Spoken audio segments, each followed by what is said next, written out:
ஐந்தாவதாக, நம்ம பரலோக குடியுரிமை பெற்ற we are citizens of heaven. நம்ம இந்த பூமிக்கு அடுத்த மக்கள் இல்லை. நம்முடைய நம்பிக்கை என்ன? கர்த்தராகிய இயேசு கிறிஸ்து அவர்தான் எல்லாத்தையும் ஆளுகக்கூடியவரா சிங்காசனத்தில் இருக்கிறாரு. அதனால நம்ம கலங்க போவதில்லை.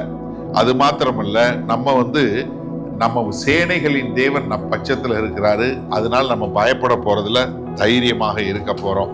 அது மாத்திரமல்ல, நம்ம தாராள குணமுள்ளவர்களாக இருக்க போகிற காரணம் என்ன?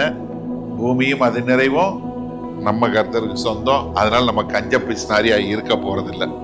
அது மாத்திரமல்ல, நம்ம எப்படி இருக்க போறோம்? நம்ம பரிசுத்தமா இருக்க போறோம். ஏன்னா நம்மளை அழைத்த தேவன் பரிசுத்த உள்ள தேவன் என்பதனால. நமக்கு எல்லாரும் தெரிஞ்ச வசனம் ரோமர் 12வது அதிகாரத்துல முதல் 2 வசனத்துல பார்க்கிறோம் எப்படி நம்ம நம்முடைய சரீரத்தை ஒரு ஜீவ பலியாக ஒப்பு கொடுக்க வேண்டும் என்று.